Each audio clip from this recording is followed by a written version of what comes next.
Hello aspirants, again welcome to my channel Apex minds.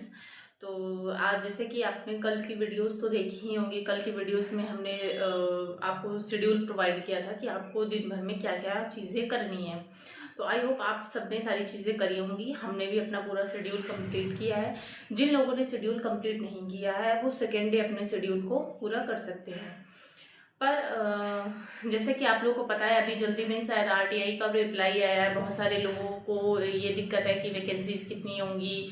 इस साल ज़्यादा वैकेंसीज आई थी 2024 में, 2025 में ज़्यादा वैकेंसीज होंगी कि नहीं। तो आरटीआई की जो रिप्लाई आई है उसने वो कहा है कि उसमें लगभग 10,000 से 12,000 तक वैकेंसीज आ सकती हैं। इतना आने की तो उम्मीद है ही।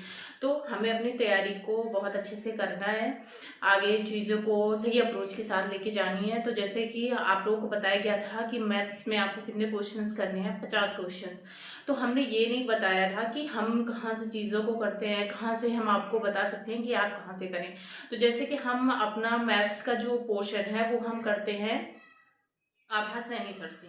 तो आभा सैनी की सर की जो भी बैचेज हैं वो आप लोग परचेज कर सकते हैं, अगर आप लोगों को समझ में आए। हाँ, थोड़ा सा बस इनका मुझे इसलिए अच्छा लगता है क्योंकि ये कॉन्सेप्ट अच्छे से क्लियर कराते हैं, उसके बाद जो भी है वो ट्रिक्स प्रोवाइड करते हैं। तो मैथ्स का पोर्शन हम इनसे ही करते हैं। और रही बात फिर रीजनिंग की, तो रीजनिंग में ज़्यादा दिक्कत होती नहीं है, हम पहले कर चुके हैं रीजनिंग का पोर्शन। तो फिर हम केवल केवल उस पर प्रैक्टिस ही करते हैं अपना। और जीएस सेक्शन है जो कि हम परमार सर से करते हैं। तो परमार सर जो है वो काफ़ी कंटेंट जो है उनका रिलायबल होता है कि जो भी वो कंटेंट प्रोवाइड करते हैं वो हमारे एसएससी के थ्रू ही, मतलब एसएससी में जो पूछा जाता है उसी के हिसाब से करते हैं। जैसे कि आप लोग को पता है कि वेंडर जो है वो अब की बार चेंज होने वाला है। तो वेंडर चेंज होने की वजह से भी जो भी है वो हमारी वैकेंसीज लेट होने वाली है। पर ऐसा नहीं है कि पीवाईक्यूज, बहुत सारे लोग ये सोच रहे होंगे कि पीवाईक्यूज अब काम आएंगे हमारे, कि पीवाईक्यूज अब काम नहीं आएंगे। पर ऐसा कुछ भी नहीं है, पीवाईक्यू हमेशा काम आएंगे आपके। क्वेश्चंस का पैटर्न बदल सकता है कि हाँ, जैसे मान लीजिए कि अब की बार जो क्वेश्चन है थोड़ा सा इधर उधर हटके हो सकते हैं, बट कॉन्सेप्ट तो वही का वही रहेगा। कॉन्सेप्ट में कोई दिक्कत आने वाली है नहीं। तो अगर आपके एक बार कॉन्सेप्ट क्लियर होंगे तो फिर आगे की जो भी आपकी एग्ज़ाम है उसमें आप लोगों को कोई भी दिक्कत मुझे लगता है कि नहीं होनी चाहिए। बाकी फिर देखते हैं कि आगे क्या होगा। इंग्लिश के लिए आते हैं, इंग्लिश पे तो इंग्लिश का जो पोर्शन है वो ग्रामर पोर्शन हमने अमन वशिष्ठ सर से किया है, तो आप लोग भी वहाँ से कर सकते हैं। और बाकी जैसे कि हमने केवल कल 20 वो कैब आपको दी थी कि आपको 20 वो कैब तैयार करनी है। तो 20 वो कैब मुझे ऐसा लगता है कि बहुत कम है। तो वो कैब वाला जो सेक्शन है, क्योंकि एसएससी के एग्जाम जहाँ तक है दो तीन तीन महीने में कंडक्ट करा दिए जाएंगे। तो इस हिसाब से हमें वो कैब ज़्यादा से ज़्यादा करनी होगी। मतलब हम लेते हैं कि 50 वो कैब मिनिमम, मिनिमम तो 50 वो कैब ही है कि 50 वो कैब हमें डेली के डेली करनी ही है।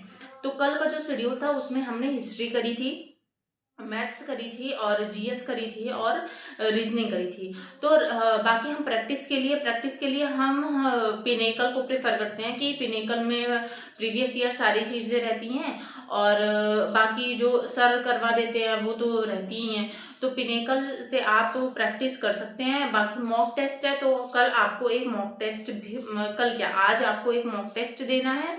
बाकी आज का जो शेड्यूल रहने वाला है वो है नंबर सिस्टम में हमने 50 क्वेश्चन कर लिए थे अपने। तो नंबर सिस्टम में 50 के आगे बाकी 50 करने हैं। और उसके बाद कैलकुलेशन करना है। कैलकुलेशन करेंगे हम। जिसको टेबल नहीं आता है, पहले सबसे पहला काम उसका क्या है कि उसको 25 तक टेबल तो कम से कम उसको याद होनी चाहिए।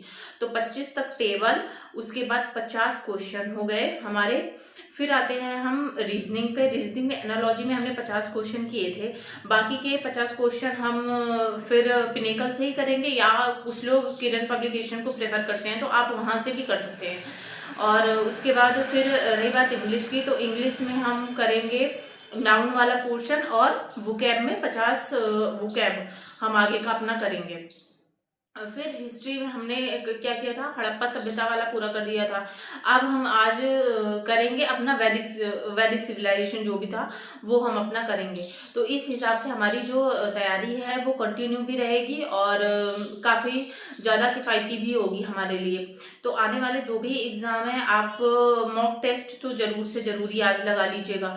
मॉक टेस्ट तो मुझे भी लगाना है और आपको भी लगाना है। और यूपीएसआई को लेके जैसे हमारा ये मतलब नहीं है कि बहुत सारे लोग ऐसा भी सोचते होंगे।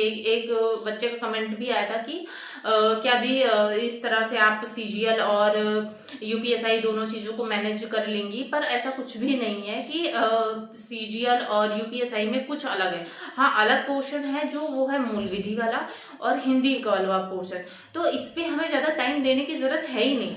अगर हम कभी भी ऐसे है कि हमारा मन नहीं कर रहा है पढ़ने का, मान लो हम इंग्लिश या फिर मैथ्स ये जैसा पढ़ते पढ़ते बोर हो गए, तो हम हिंदी की बुक उठाते हैं आधे घंटे 15 मिनट। इस तरीके से जैसे कि आपके डेली के रूटीन होते होंगे, काम होते होंगे, तो आप वॉकिंग करते करते टाइम भी 15 मिनट अगर आप पढ़ लेंगे हिंदी, तो भी आपकी काफ़ी चीज़ें तैयार हो जाएगी। तो ये जो हिंदी वाला पोर्शन है और मूल विधि वाला पोर्शन है, तो ये जब वैकेंसीज हमारी क्लियर हो जाएगी कि वैकेंसीज आ चुकी हैं, उस टाइम पे हमको करना है। उसके पहले सबसे हमारा स्कोरिंग पॉइंट क्या होगा, क्योंकि देखो जीएस तो सबका ही गलत होता है।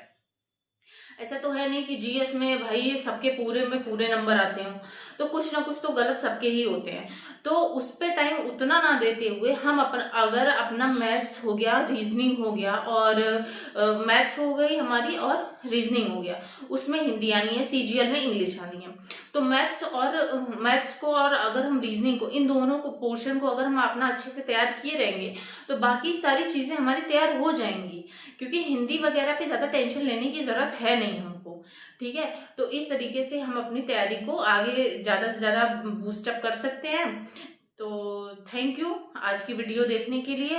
और कल फिर बताइएगा कि आप और ज़्यादा से ज़्यादा कमेंट करिए। आप लोग कमेंट नहीं करते हैं, हमें पता नहीं चलता है कि आपने कितने क्वेश्चंस किए, कितने क्वेश्चंस नहीं किए, आप लोगों को क्या दिक्कत है, क्या दिक्कत नहीं है। तो जो भी शेड्यूल है वो आपको स्क्रीन पे दिख जाएगा, आपको उसी तरीके से अपनी प्रिपरेशन को करनी है। अगर आपकी कोई क्वेरी हो तो फिर हाँ, हम एक टेलीग्राम पे ग्रुप भी बनाएंगे, आप लोगों को अगर ज़रूरत हो तो आप ज्वाइन करिएगा और उसके बाद फिर बताइएगा। जो भी आपकी क्वेरी होगी वहाँ पे आपकी सॉल्व हो जाएगी और जो भी पीडीएफ्स होंगी वो आपको मिलती ही रहेंगी। तो थैंक यू, और please like share and subscribe to my channel.